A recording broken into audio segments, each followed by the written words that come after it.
Bismillahirrahmanirrahim. Assalamualaikum warahmatullahi wabarakatuh.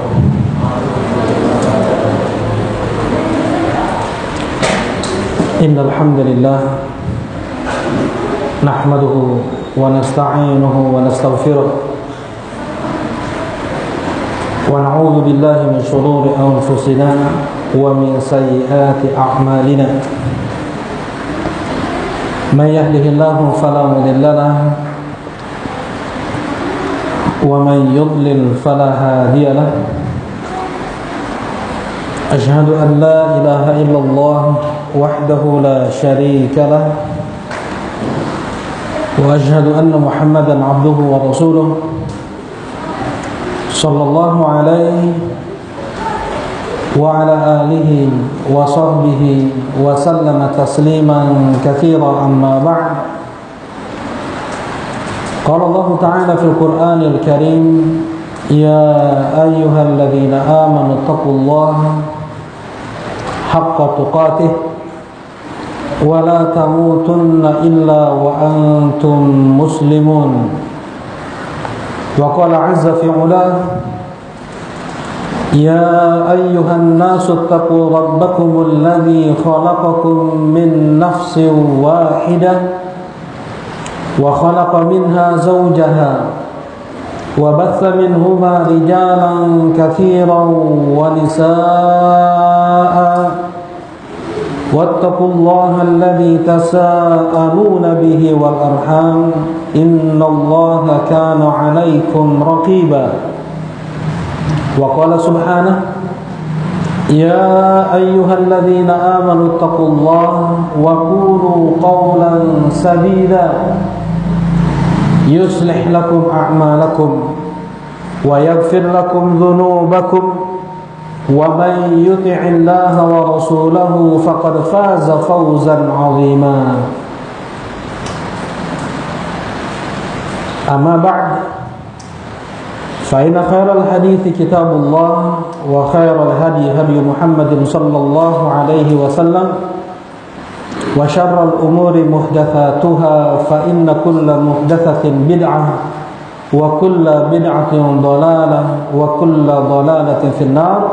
أعاذني الله وإياكم من الضلالة والنار. الحمد لله بفضل الله ورحمته وإحسانه,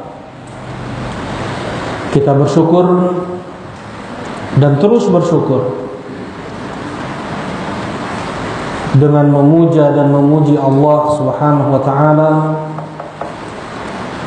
yang dengan limpahan nikmat, rahmat dan ihsannya di sore hari ini masih terlimpah ruah nikmat Allah Subhanahu wa taala. Wa ma bikum min ni'matin fa minallah, apapun nikmat yang sampai kepada kalian semua itu datangnya dari Allah. Tidak ada saat, tidak ada detik yang kita lalui sejak kita berupa janin sampai saat ini kecuali kita tenggelam di dalam nikmat Allah. Wa in ta'uddu ni'matallahi la tuhsuha. Andaikan kalian mencoba untuk menghitung nikmat Allah, niscaya kalian tidak akan dapat menghitungnya.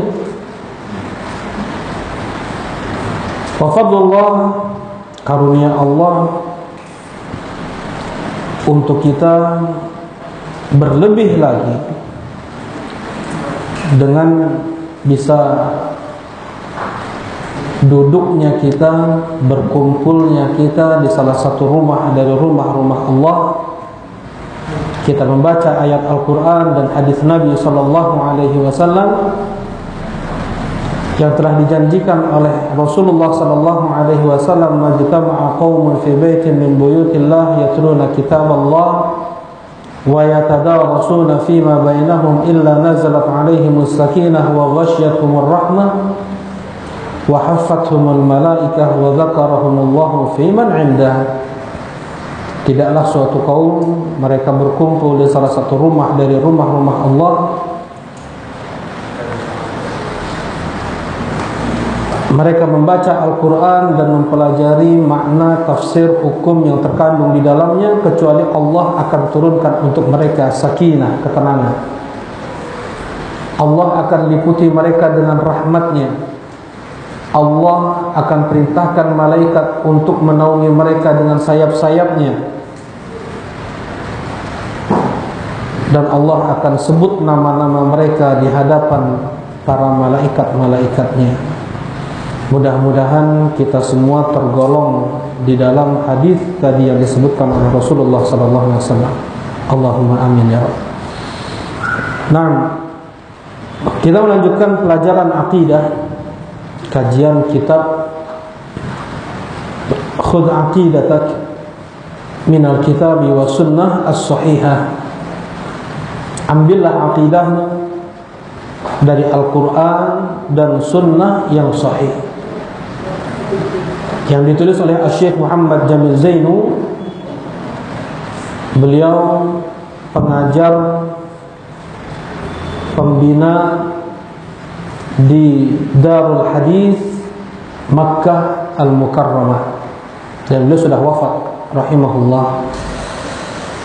Dan sebelumnya masih belum selesai ya, poin yang ketiga, kaifa na'budullah, bagaimana kita beribadah kepada Allah, bagaimana kita menyembah Allah apabila Allah Subhanahu wa taala menciptakan kita untuk beribadah kepadanya, untuk menyembahnya.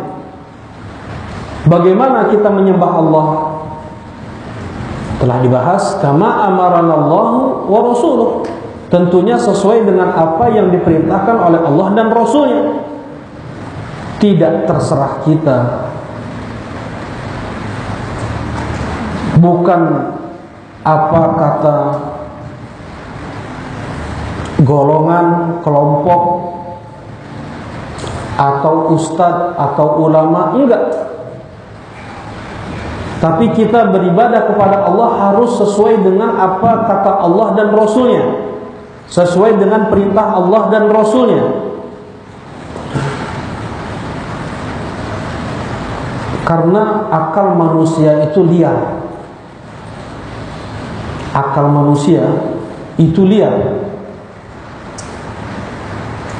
Mereka terkadang lancang terhadap ayat Al-Quran dan hadis Nabi SAW. Berani mereka untuk melanggar batasan-batasan Allah Subhanahu wa taala. Dan itu terjadi sampai saat ini, terus ada hal-hal baru dalam ibadah yang seharusnya ibadah hanya sebatas yang datang dari Al-Quran dan hadis Nabi SAW. Telah kita bahas bahwasanya hukum asal ibadah itu apa? Haram. Hukum asal ibadah haram, kecuali yang datang dalil dari Al-Quran dan hadis Nabi SAW. Mana dalil haramnya? Banyak sekali. Ya. Kata Allah Subhanahu wa taala, "Ya ayyuhalladzina amanu atti'ullaha wa atti'ur rasul wa la tubtilu a'malakum." Wahai orang yang beriman, taatilah oleh kalian Allah, taatilah oleh kalian Rasul, dan jangan kalian batalkan amalan-amalan kalian. Wa ma kana lil mu'minin wa la mu'minatin idza qada Allahu wa rasuluhu amran ay yakuna lahumul khiyaratu min amrihim. Dan sepantas sebagai seorang mukmin dan mukminah, apabila Allah Subhanahu wa taala sudah membuat keputusan, mereka mempunyai pilihan lain. Enggak ada pilihan untuk kita sebagai muslim ketika Allah sudah menentukan satu keputusan. Wa may ya'sillaha wa rasulahu faqad dhalla dhalalan mubina. Dan apabila dan siapa yang memaksiati Allah dan Rasulnya, maka dia telah sesat dengan kesesatan yang sangat nyata. Allah Subhanahu wa taala telah berfirman, "Fala wa rabbika la yu'minun hatta yuhakkimuka fima shajara bainahum thumma la yajidu fi anfusihim harajan mimma qadait wa yusallimu taslima." Demi Rabbmu ya Muhammad, sungguh mereka belumlah beriman sampai mereka menjadikanmu sebagai hakim terhadap apapun yang mereka perselisihkan. Dalam hal ibadah apalagi. Tsumma la yajidu fi anfusihim harajan mimma qadait, dan tidak ada rasa berat hati di dalam hati mereka atas syariat yang Allah dan Rasulnya sampaikan. Nah, wa yusallimu taslima, dan mereka benar-benar berserah diri. Seperti ini seorang mukmin, tidak boleh sedikit pun mengkritisi syariat Allah. Seorang mukmin tidak boleh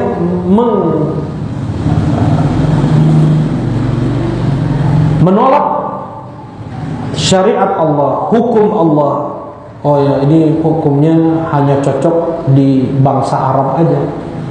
Ini hukum ini atau ibadah ini hanya cocok di zaman Rasulullah saja. Lah. Tidak punya hak manusia untuk berkata seperti itu terhadap syariat Allah. Kenapa? Allah berkata, la yus'alu amma yaf'al wa hum yus'alu.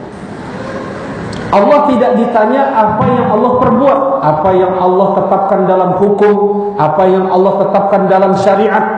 Allah tidak ditanya, mereka yang ditanya, manusia yang ditanya.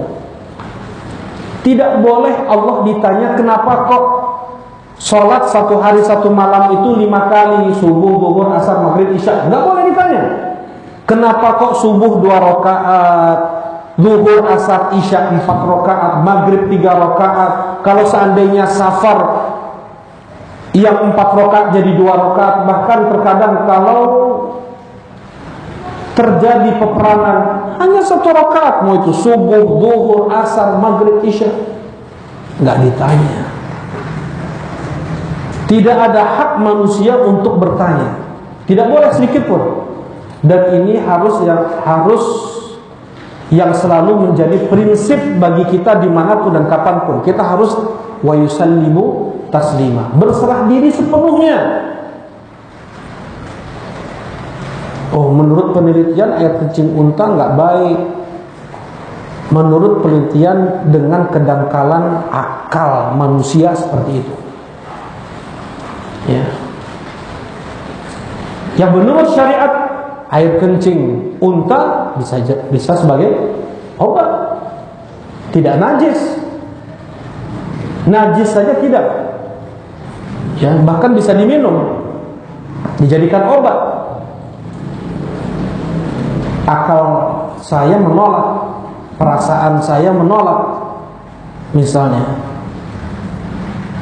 tundukkan akal dan perasaan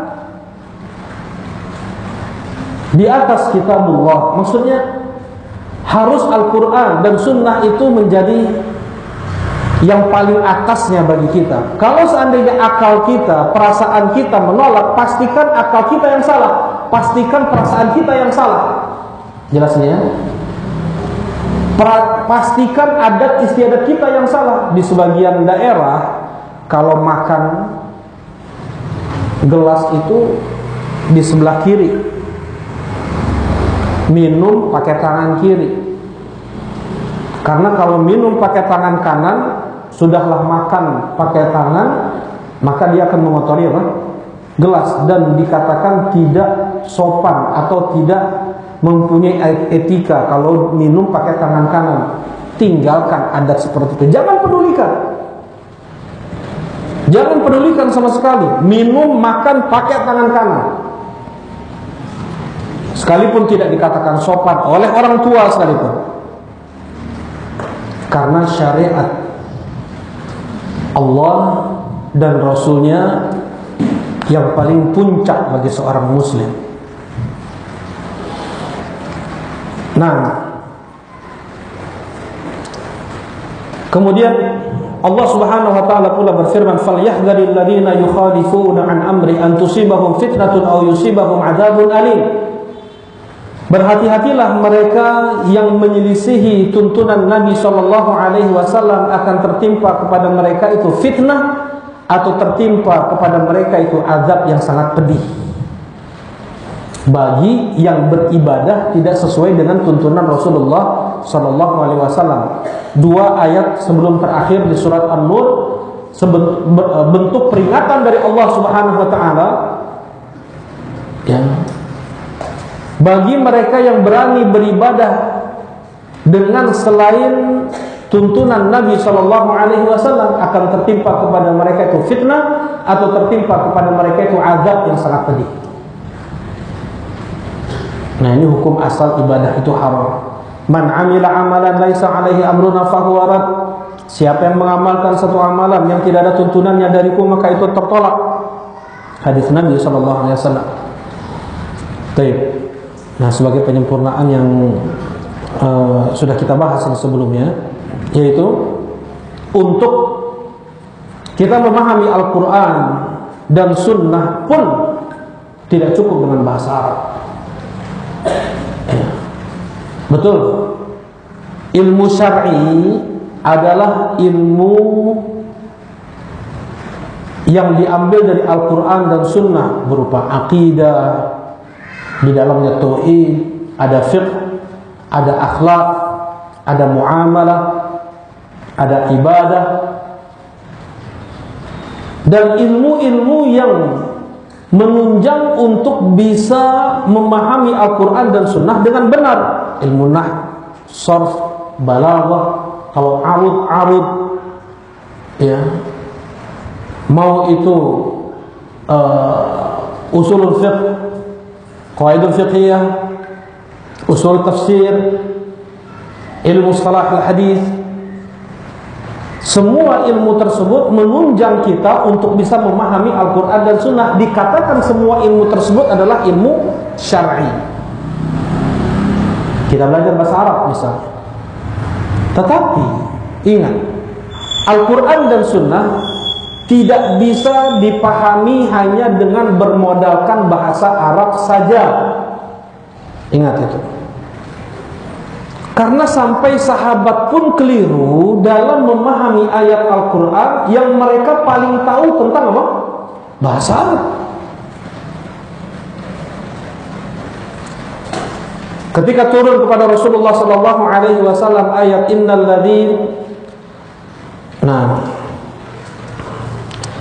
ladzina amanu wa lam yalbisu imanahum bidzulm ulaika lahumul amnu wa hum muhtadun. Sesungguhnya orang-orang yang beriman dan tidak tercampuri keimanan mereka dengan kesyirikan, untuk mereka keamanan dan mereka mendapatkan hidayah. Ayyuna la yadhlim nafsahu ya Rasulullah. Berkata para sahabat, siapa di antara kita yang tidak mendzalimi dirinya ya Rasulullah? Sampai manusia terbaik setelah para nabi dan para rasul siapa? Manusia terbaik setelah para nabi dan para rasul siapa? Abu Bakar As-Siddiq ketika bertanya kepada Rasulullah, ya Rasulullah, alimni du'aan ad'u bihi fi salati. Ya Rasulullah, ajarkan kepadaku doa yang aku baca ketika sholat. Ingat ini, berdoa ketika sholat itu lebih dikabulkan oleh Allah Subhanahu wa ta'ala daripada doa setelah sholat. Karena itu Abu Bakar radhiyallahu ta'ala anhu di sini bertanya kepada Rasulullah, ya Rasulullah, alimni du'aan ad'u bihi fi sholati. Ya Rasulullah, ajarkan kepadaku doa yang aku baca ketika aku sholat. Dibacanya kapan ketika sholat? Ketika sujud.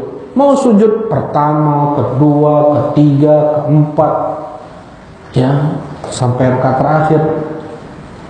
Tidak boleh dikhususkan hanya sujud terakhir saja, termasuk dari muhdats, bid'ah.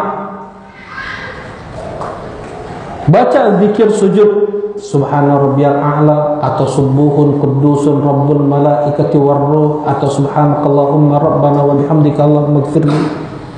Kemudian setelah itu baca doa semau kita. Ya, ada khilaf di antara para ulama, boleh enggak baca doa yang ada di dalam Al-Quran.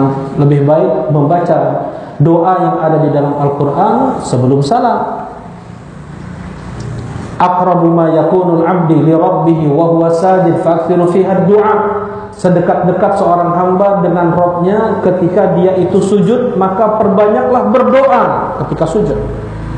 Wa ammar ruku' fa'azzimu fiha ar-rabb wa ammas sujud fajtahidu fiha ad-du'a faqaminun ayustajaba lakum. Dalam keadaan ruku' agungkan Rabb kalian, dan dalam keadaan sujud bersungguh-sungguhlah kalian dalam berdoa, karena di situ tempat dikabulkannya doa. Apa yang diajarkan oleh Rasulullah sallallahu alaihi wasallam kepada Abu Bakar As-Siddiq? Allahumma inni zalamtu nafsi dzulman katsira. Ya Abu Bakar, ucapkan, Ya Allah, sungguh aku telah menzalimi diriku dengan kezaliman yang sangat banyak. Ini setingkat Abu Bakar. Ya. Setingkat Abu Bakar, apalagi kita. Nah, karena itulah para sahabat berkata, Ya Rasulullah, ayuna lam yadlim nafsah. Ya Rasulullah, siapa di antara kita yang tidak menzalimi dirinya? Kalau dia beriman kemudian masih zalim, berarti nggak ada keamanan di akhirat. Berarti tidak ada hidayah nanti di akhirat, ya Rasulullah. Innahu laisa kama tadhunnun. Kata Rasulullah, itu bukan seperti yang kalian kira. Walakin kama qala Abdus Salih Luqman libnihi, tetapi seperti ucapan tafsir dari ayat tersebut adalah seperti ucapan hamba saleh Luqman kepada putranya, Ya bunai, la tusyrik billah, inna syirka la dhulmun azim. Wahai putraku, jangan engkau syirik, sesungguhnya kesyirikan adalah kezaliman yang sangat besar. Maksud dari adzulm dalam ayat adalah asyirik.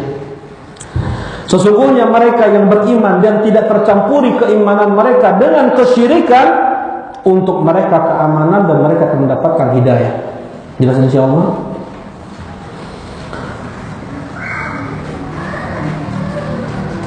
Nah, tuqta' yadus sariq, dipotong tangan pencuri. Yad menurut bahasa Arab apa? Tangan. Dari sini ke sini tangan. Dari pergelangan tangan ke ujung kuku namanya apa? Tangan. Dari siku ke ujung kuku tangan juga. Dari bahu sampai ujung kuku apa? Tangan juga, yadun semua juga. Bahasa Indonesia kayak gitu juga. Ya. Kalau tidak disertai dengan pemahaman dari Rasulullah sallallahu alaihi wasallam, bakal sesat, bakal keliru, bakal salah. Ya, pencuri dipotong tangannya hanya dari pergelangan tangan, bukan dari siku. Ya, dijelaskan oleh Rasulullah sallallahu alaihi wasallam. Kemudian apakah seluruh bentuk pencurian ada potong tangan? Rasulullah sallallahu alaihi wasallam jelaskan di atas 1/4 dinar. 1/4 dinar berapa? 1 dinar 4,25 gram.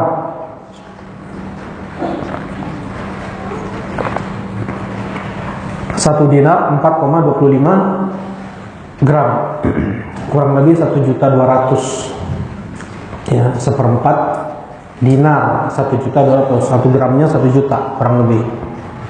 1 gramnya 1 juta, berarti 1 dinar 4.250.000. Ya, 1/4-nya 1 juta. Nah, naik kurang lebih 1.100.000, 1.150.000 seperti itu. Nah, jadi kita kembalikan untuk memahami Al-Quran dan Sunnah menurut pemahaman Rasulullah SAW dan para sahabat. Ya, tidak bisa kita memahami Al-Quran dan Sunnah itu terserah kita, atau bagaimana kata kelompok, kata golongan, kata madhab. Enggak, nabinya siapa? Kalau nabinya adalah Nabi Muhammad SAW, pahami semua yang datang dari beliau itu menurut pemahaman beliau dan para sahabat-sahabat beliau, sebagaimana rekomendasi dari Rasulullah SAW. Khairun nasi qarni tsumma alladziina yalunahum, sebaik-baik manusia adalah hidup di zamanku, kemudian yang setelahnya.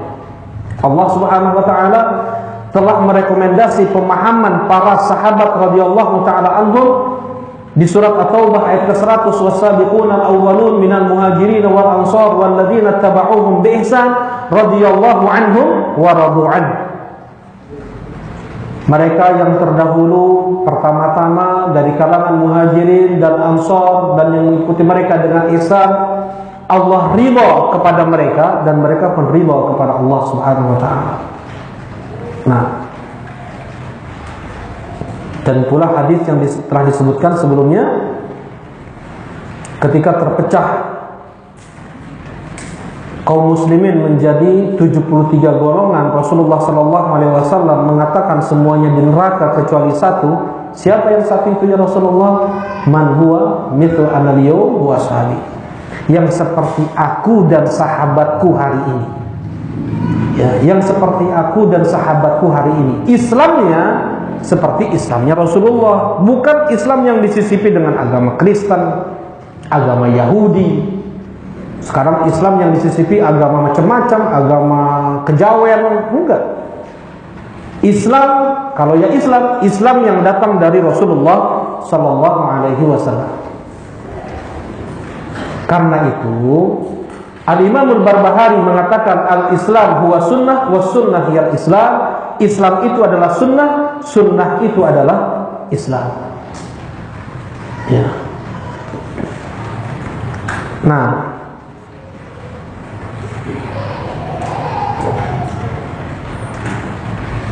jadi poin yang ketiga, kita beribadah kepada Allah Subhanahu wa taala sesuai dengan apa yang datang dari Al-Quran dan Sunnah Nabi SAW menurut pemahaman para sahabat radhiyallahu taala anhum.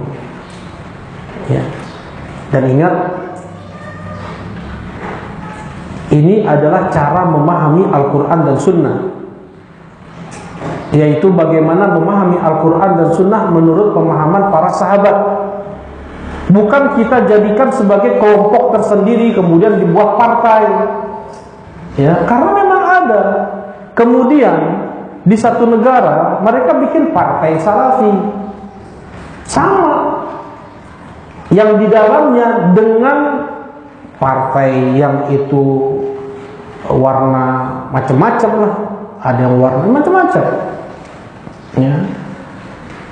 Partai-partai nasionalis, partai-partai yang seperti itu, nggak ada bedanya. Nah, al-wala wal bara, bentuk loyalitas hanya pada partai. Kalau masuk partai tersebut, dia saudara kita. Kalau di luar partai tersebut, musuh kita. Nah, tetapi yang dikatakan memahami Al-Quran dan Sunnah menurut pemahaman para salaf, ya, metode kita untuk memahami Al-Quran dan Sunnah. Jadi dakwah salafiyah adalah dakwah menyatukan umat, bukan untuk memecah belah umat.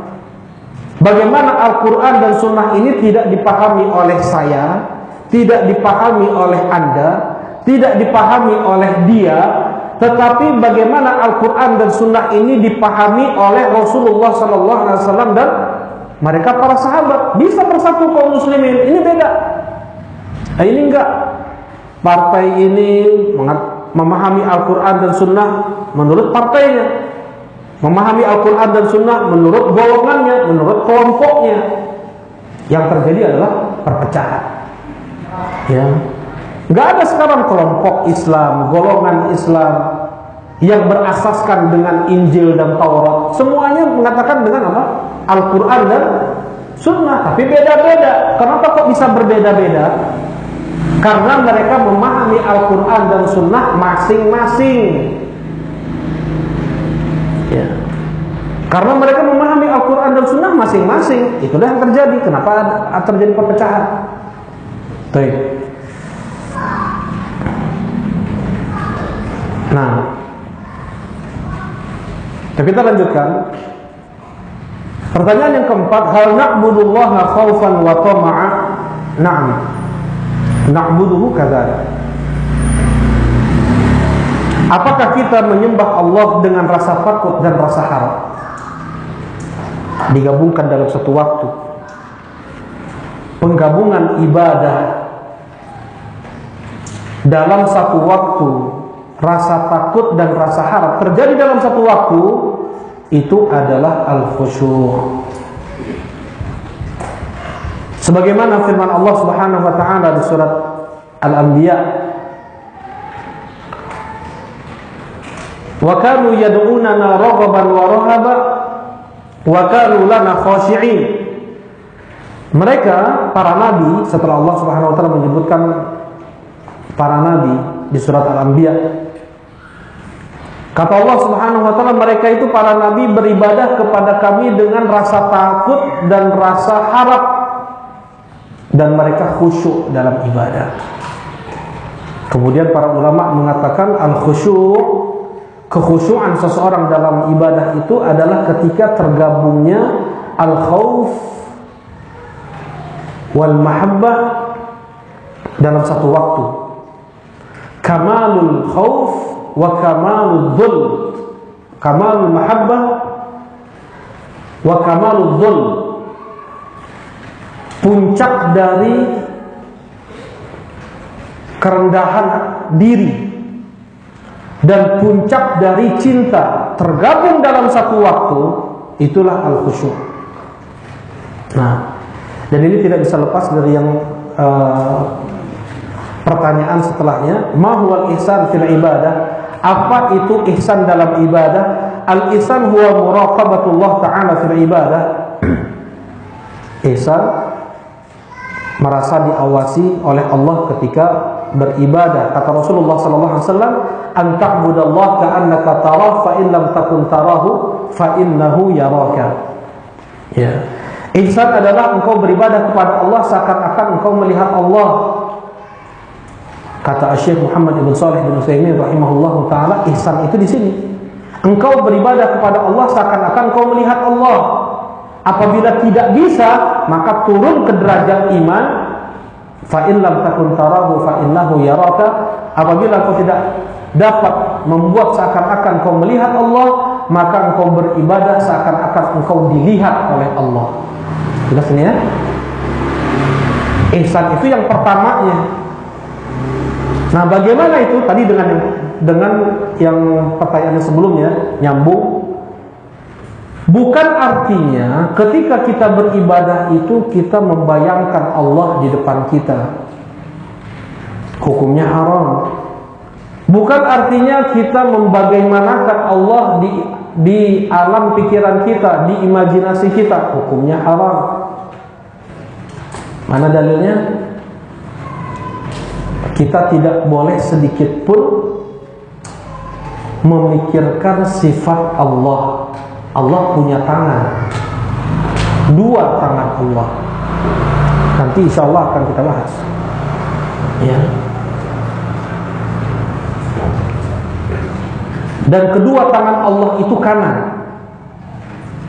Nah, tidak boleh kemudian akal pikiran kita ini membayangkan gimana sih tangan Allah itu yang dua, kemudian dua-duanya kanan. Jelas ini? Ketika ada terbesit dalam pikiran kita bahwasanya sifat Allah itu seperti ini, membayangkan bagaimana hakikat tangan Allah, ya, istiwanya Allah di atas arsy, pastikan itu datang dari syaitan. Jelas ini? Pastikan itu datang dari syaitan. Dia harus segera berta'awudz. Dia harus segera mengatakan a'udzubillahi minasyaitonir rajim. Ya. Kemudian dia mengatakan amantu billah.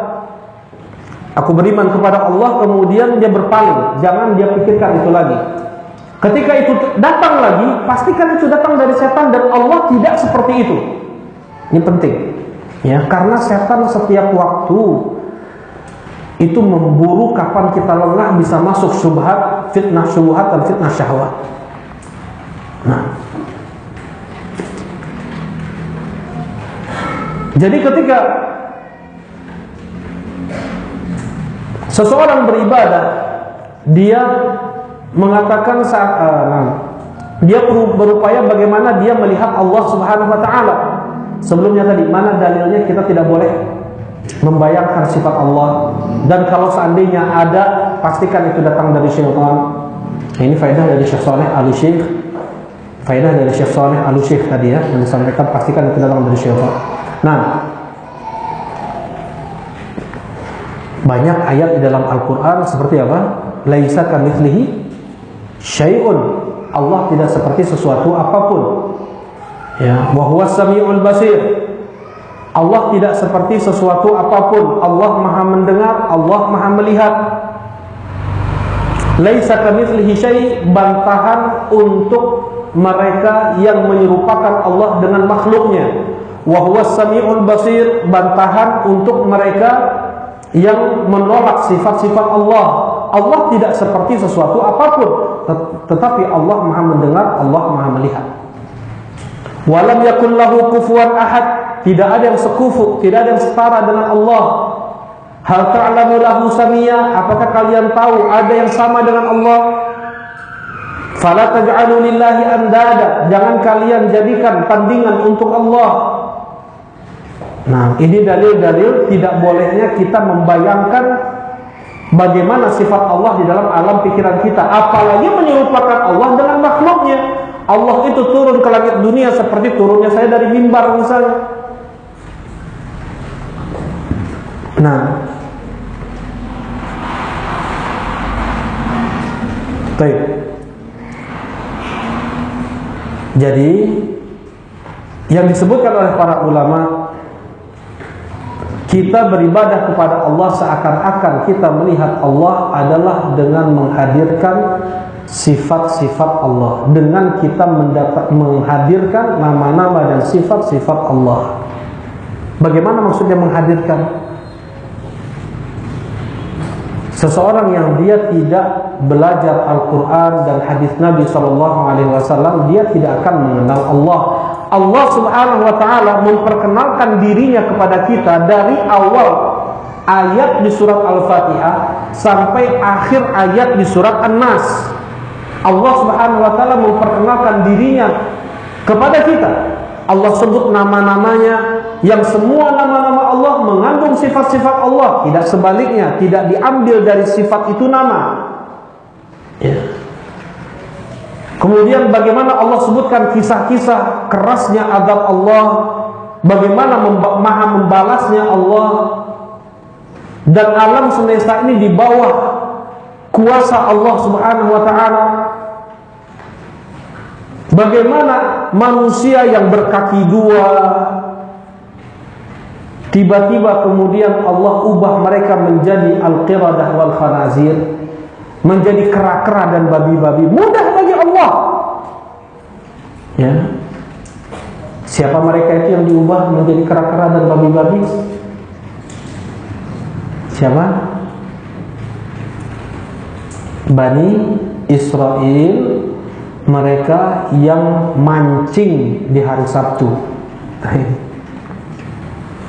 Orang Yahudi dilarang untuk berburu di hari Sabtu. Mereka harus ibadah di hari Sabtu. Kemudian mereka pasang pancing di hari Jumat sore, mengambil pancing tersebut di hari Ahad pagi. Dari hari Ahad sampai dari hari Ahad sampai hari Jumat jarang kelihatan ikan di laut. Pas hari Sabtu Allah berikan fitnah, ujian untuk mereka, ikan itu sampai ke pinggir-pinggir laut. Ujian untuk mereka, hari Sabtu banyak ikan. Akhirnya mereka tanam pancing, tanam jerat di hari Jumat sore, kemudian diambil hari Ahad pagi. Mereka bilang, kami nggak mancing hari Sabtu. Tapi maksud mereka tetap mancing hari Sabtu. Mereka mau mempermainkan Allah Subhanahu wa Ta'ala. Ya. Diingatkan oleh kelompok kedua dari kalangan Bani Israel, mereka orang-orang yang beriman, jangan kalian mancing hari Sabtu, Allah Subhanahu wa Ta'ala melarang. Datang kelompok yang ketiga, ada urusan apa kalian dengan mereka? Biarkan itu urusan mereka dengan Allah. Dosa-dosa mereka, ya, kalian urus saja diri kalian sendiri. Nah, Kemudian Allah ubah kelompok yang pertama dan kelompok yang ketiga menjadi kera-kera dan babi-babi. Jelas ini? Allah mampu untuk mengubah segala sesuatunya di alam semesta ini. Ya. Nah, kita hadirkan bagaimana sifat-sifat Allah, maha kerasnya Allah, maha membalasnya Allah, kerasnya siksa Allah, maha pemaafnya Allah, lembutnya Allah, pemurahnya Allah, penyayangnya Allah. Sifat-sifat Allah tersebut kita hadirkan dalam satu waktu, yang dengan itu kita lari dari Allah menuju Allah Subhanahu wa ta'ala. Kalau kita takut dari sesuatu, kita akan lari dari sesuatu tersebut. Beda dengan kita takut kepada Allah, kita lari dari Allah menuju Allah Subhanahu wa ta'ala. Sebagaimana yang Rasulullah SAW baca ketika sujud, di antara zikir sujud apa? Rasulullah baca di salat tahajud, Allahumma inni a'udzu biridhaka min sakhatik wa bi mu'afatika min 'uqubatik wa a'udzu bika minka la uhsi thana'an 'alaik anta kama athnaita 'ala nafsik. Ya Allah, aku berlindung dengan ridhamu dari murkamu. Ya Allah, aku berlindung dengan maafmu dari azabmu. Ya Allah, aku berlindung denganmu darimu. Ya? Kita lari dari Allah menuju Allah. Ketika dalam beribadah kita bisa menghadirkan rasa takut dan rasa harap dan rasa cinta dalam satu waktu, itulah yang dikatakan apa? Al-khusyu'. Dan pada saat itulah dia dikatakan bisa melihat Allah Subhanahu wa ta'ala. An ta'budallaha ka'annaka tarahu. Engkau beribadah kepada Allah seakan-akan engkau melihat Allah. Nah, dan ini adalah puncak kenikmatan yang Allah berikan pada seorang hamba di dunia. Ada orang di dunia ini, dia mencari kenikmatan macam-macam. Ada dengan makan, ada dengan popularitas, ada dengan harta, ya. Tetapi puncak kenikmatan yang Allah berikan sebenarnya di dunia ini ada pada al-ihsan fil ibadah. Beribadah seakan-akan dia melihat Allah Subhanahu wa ta'ala. Apa puncak kenikmatan yang Allah persiapkan untuk ahli surga? Apa puncak kenikmatan yang Allah persiapkan untuk ahli surga? Masya Allah, an-nazar ila wajhillahil karim. Ketika Allah tawarkan kepada penghuni surga, maukah kuberikan untuk kalian sesuatu yang lebih daripada apa yang kalian rasakan sekarang? Mereka mengatakan, ya Allah, Engkau telah selamatkan kami dari neraka, dan Engkau telah masukkan kami ke dalam surga, dan Engkau telah berikan untuk kami apa yang telah Engkau berikan di surga ini. Masihkah ada yang lebih nikmat daripada ini semua? Kemudian Allah meningkat hijab ahlu surga, mereka melihat Allah Subhanahu wa ta'ala, dan itu adalah puncak nikmat yang Allah berikan untuk ahli surga, melihat wajah Allah Subhanahu wa ta'ala. Dan sebelum itu di akhirat, bagi seorang mukmin Allah berikan nikmat tersebut untuknya ketika dia beribadah kepada Allah seakan-akan dia melihat Allah Subhanahu wa ta'ala. Jadi mustahil seorang bisa mencapai tingkatan ihsan kalau dia tidak mendalami Al-Quran dan Sunnah, kalau dia tidak mengenal Allah, kalau dia tidak mengenal sifat-sifat Allah, ya. Semakin dalam dia mempelajari Al-Quran dan Sunnah, semakin dalam dia mengenal mendalami ma'rifatullah, semakin dia bisa menghadirkan rasa takut dan rasa harap dalam satu waktu. Dan itulah apa? Al-khusyu'. Kita diperintahkan, nah, seharusnya beribadah itu seperti itu. Yad'una rabbahum khaufan wa tama'an. Di surat As-Sajdah ayat ke-16 Allah sebut juga, ya, bagaimana mereka para penghuni surga ketika di dunia mereka beribadah kepada Allah Subhanahu wa ta'ala dengan rasa takut dan rasa tama', rasa harap, rasa cinta. Dalam satu waktu, ya. Sampai yang dengan itu ada namanya, istilahnya bagi ahli tasawuf adalah al-fana. Itu pun diambil istilah tersebut oleh Syekhul Islam Ibnu Taimiyah, oleh Ibnu Qayyim rahimahullahu taala, yaitu ibadah fana. Kalau seseorang dia sudah hanyut dengan rasa takut dan rasa cinta kepada Allah dalam ibadah, dia enggak merasa, dia enggak tidak terasa sesuatu di luar dia. Ya, atau misalnya contohnya ya, Rasulullah Sallallahu Alaihi Wasallam beliau sholat tahajud, apa yang beliau baca? Hudzaifah bin Yaman ketika mau ikut sholat bersama Nabi Sallallahu Alaihi Wasallam, ketika ikut sholat dengan Nabi Sallallahu Alaihi Wasallam, Rasulullah Sallallahu Alaihi Wasallam membaca surat Al-Baqarah. Kata Hudzaifah, ini ayat ke-100, insyaallah ruku nih. Di ayat 100 lanjut lagi. Di ayat ke-200 sepertinya ruku nih. Ayat 200 lanjut lagi. Mungkin akhir Al-Baqarah Rasulullah ruku. Setelah selesai surat Al-Baqarah, Rasulullah lanjut membaca surat An-Nisa. Selesai membaca surat An-Nisa, Rasulullah lanjut membaca surat Ali Imran. Ini urutan surat yang dibaca oleh Rasulullah SAW dalam satu rakaat. Ya, 6 juz lebih satu rakaat. Rasulullah SAW membacanya. Hudzaifah bin Yaman pun nggak sanggup, bengkak kaki Rasulullah SAW. Ya kalau kita naik bis, naik mobil dari sini ke Solo, dari sini ke Jogja, kaki kita bengkak, ya? Darah turun, ya 10 jam. Nah ini Rasulullah SAW bengkak kaki beliau, tatafakkar qadamah, bengkak pecah kaki Rasulullah SAW. Sampai berkata Aisyah, "Ya Rasulullah, lima fa'alta hadza wa qad ghafarallahu laka ma taqaddama min dzambika wa ma ta'akhkhar?" Ya Rasulullah, kenapa engkau harus lakukan ini padahal Allah telah mengampuni dosa-dosamu yang telah lalu dan akan datang?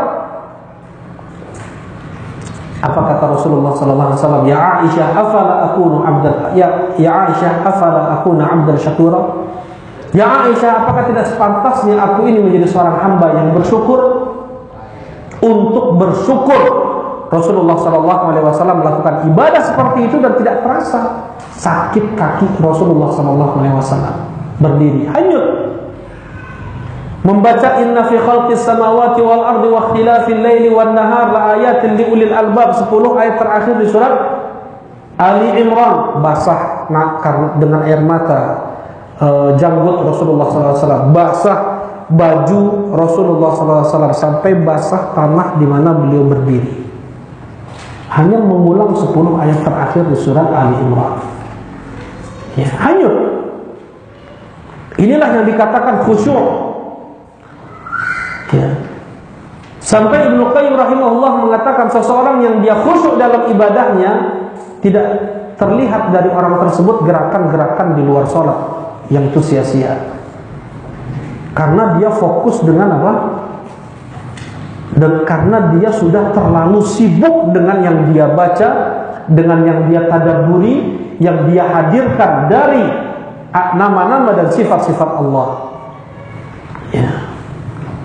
Kata Rasulullah SAW, ketika Abdullah bin Mas'ud pulang dari Habasyah, hijrah, pertama hijrah kan ke Habasyah, pulang. Kata Abdullah bin Mas'ud, kami dulu sebelum ke Habasyah mengucapkan salam kepada Nabi. Nabi sedang sholat, beliau jawab. Sepulang kami dari Habasyah, kami ucapkan salam, Rasulullah tidak jawab. Kemudian Rasulullah mengatakan, inna fi sholati la syughla. Sesungguhnya dalam sholat itu ada kesibukan, sangat sibuk. Dalam sholat itu sangat sibuk. Ya. Ketika dia mengucapkan Allahu Akbar saja, Allahu Akbar, Allah lebih besar dari apapun kesenangan yang kita rasakan. Nggak ada lagi rasa takut yang kita rasakan di dunia ini kecuali lebih daripada takut dia kepada Allah. Ya. Tidak ada lagi kesedihan ketika dia mengucapkan Allahu Akbar, karena Allah lebih besar daripada itu semua. Ketika dia mengucapkan Allahu Akbar, tidak ada kesenangan dunia lagi. Yang lebih dia senangi adalah apa yang dia lakukan pada saat itu. Allahu Akbar. Nah,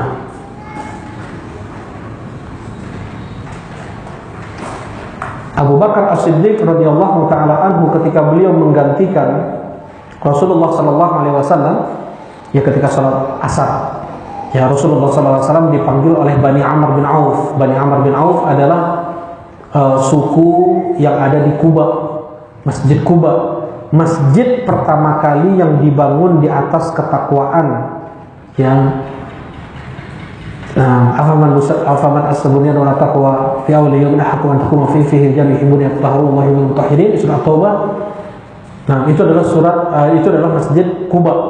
Itu yang berarti Masjid Kuba. Sebagaimana disebutkan oleh Al-Hafidz Ibnu Hajar radhiyallahu taala anhu dalam rahimahullahu taala dalam kitab Fathul Bari. Baik. Mereka berselisih Bani Amr bin Auf. Dipanggil Rasulullah SAW untuk mendamaikan Bani Amr bin Auf. Terlambat Rasulullah SAW pulang ke Madinah, ya ke Masjid Nabawi. Sudah masuk waktu asar, ditunggu oleh para sahabat, enggak juga datang. Bilal datang ke Abu Bakar As-Siddiq, ya Abu Bakar ata'uman nas, ya Abu Bakar, apakah engkau mau mengimami jamaah? Andaikan kau mau, silakan. Baik. Kemudian ketika Abu Bakar radhiyallahu taala anhu takbir Allahu Akbar, Rasulullah SAW datang dan Rasulullah SAW langsung menerobos shaf sampai ke shaf paling depan. Dan para sahabat pada saat itu memberikan isyarat kepada Abu Bakar dengan tepuk tangan. Ya, ada yang tepuk tangan, ada yang menepuk paha. Ya, hukum tepuk tangan tidak boleh ya, karena itu bentuk peribadatan yang dilakukan oleh orang-orang musyrikin di sekitar Ka'bah. Nah, Allah Subhanahu wa taala sebut di surat Al-Anfal. Nah, gimana? Di surat Al-Anfal wa tasdiyah. Ada mushaf. Gini kalau kurang murojaah kayak gini nih. Nah.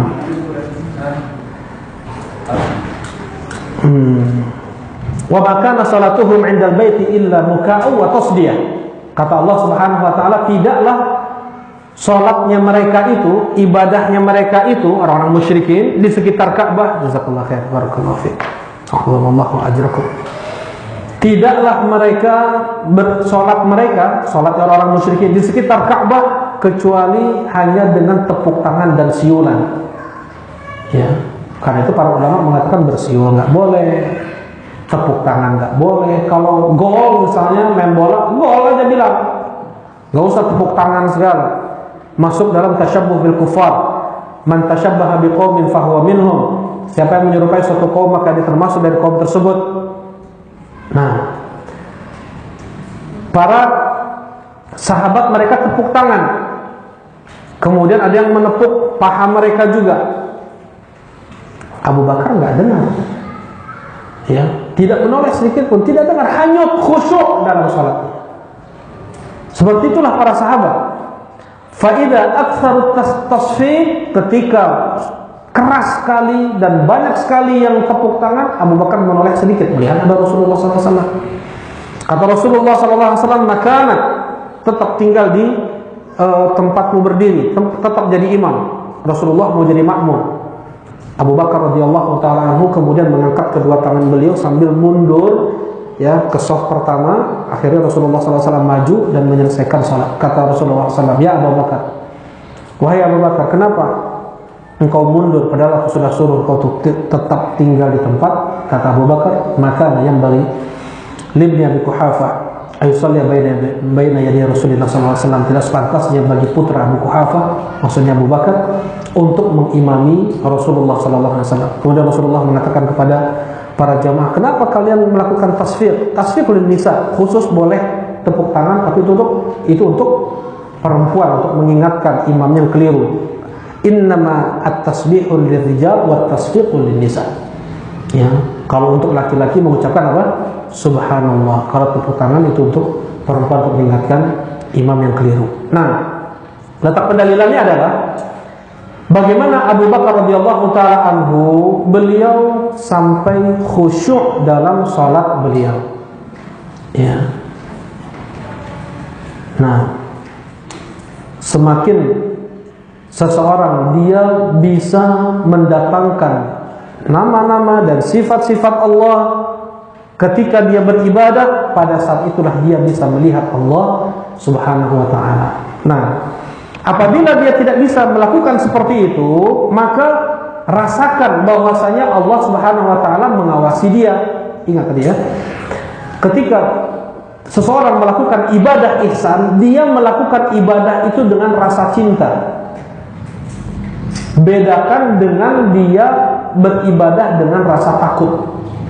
Kalau diawasi, itu turun derajatnya. Jadi derajat iman, tingkatan agama apa? Islam, iman, dan ihsan paling puncaknya. Yang paling puncaknya adalah ihsan, beribadah kepada Allah seakan-akan dia melihat Allah. Kalau nggak bisa, dia turun ke derajat iman. Dia beribadah seakan-akan dia dilihat, diawasi oleh Allah Subhanahu wa ta'ala. Nggak bisa kayak gitu juga Islam berarti. Nah, nggak juga kita merasa terawasi oleh Allah Subhanahu wa ta'ala. Nah, beribadah dengan diawasi. Baik. Allah Subhanahu wa ta'ala mengatakan di sini surah Syu'ara ayat 218, alladzi yaraka hina taqum wa taqallubuka fis sajidin. Allah Subhanahu wa ta'ala yang melihatmu ketika kau berdiri dan ketika kau sujud. Ya, surat Asy-Syu'ara. Baik. Nah, ini bagaimana kita beribadah kepada Allah Subhanahu wa ta'ala. Kita diciptakan oleh Allah untuk beribadah. Ya, kemudian ibadah itu apa saja sudah kita bahas. Bagaimana cara kita beribadah sesuai dengan perintah dari Allah dan tuntunan yang datang dari Rasulullah SAW. Nah, yang diterima ibadah itu kalau terkumpul dua syarat seperti itu ya. Yang pertama adalah al-ikhlas, yang kedua adalah al-mutaba'ah. Andaikan ibadah dia tujukan untuk mencari wajah manusia, untuk dunia, maka sedikit pun tidak akan Allah terima. Kata Allah Subhanahu wa ta'ala, man amila amalan ya asyraka fihi ma'iya ghairi taraktuhu wa syirka. Siapa yang melakukan amal, aku disekutukan dalam amalan tersebut, taraktuhu wa syirka, aku tinggalkan dia dan sekutunya. Allah tidak terima. Nah. Kemudian man amila amalan laisa alaihi amruna fahuwa rad. Siapa yang mengamalkan satu amalan yang tidak ada tuntunannya dariku, maka itu tertolak. Dua yang paling masyhur dikatakan oleh para ulama untuk diterimanya amal. Ditambah lagi oleh sebagian ulama yang ketiga adalah at-tauhid. Dia harus memiliki tauhid. Terkadang ada seorang penyembah kubur, ya. Kadang ada yang dia menyembah nabi, dia menyembah wali yang sudah mati. Ketika sholat dia ikhlas. Ketika dia sholat pun sesuai sholatnya itu dengan tuntunan Nabi SAW. Tapi dia masih menyimpan keyakinan bahwasanya ada kuburan wali yang bisa mendatangkan berkah. Ini pun diantara sebab tertolaknya satu amal. Ya, jadi sebagian ulama menambahkan syarat diterimanya amal itu 3. Yang pertama sebenarnya dijadikan yang pertama, yaitu at-tauhid, orang tersebut memiliki tauhid. Ya. Kemudian yang kedua, ikhlasnya dalam beribadah, ibadah tersebut. Kemudian yang ketiga, sesuai dengan tuntunan Nabi sallallahu alaihi wasallam. Kemudian bagaimana kita beribadah kepada Allah dengan menggabungkan rasa takut dan rasa harap dalam satu waktu, ya. Dan puncak dari ibadah yang dilakukan oleh seorang mukmin di dunia adalah ibadatul ihsan. Dia beribadah seakan-akan dia beribadah seakan-akan dia melihat Allah Subhanahu wa taala. Nah, alhamdulillah. Subhanakallahumma rabbana wa bihamdika asyhadu an la ilaha illa anta astaghfiruka wa atubu ilaik.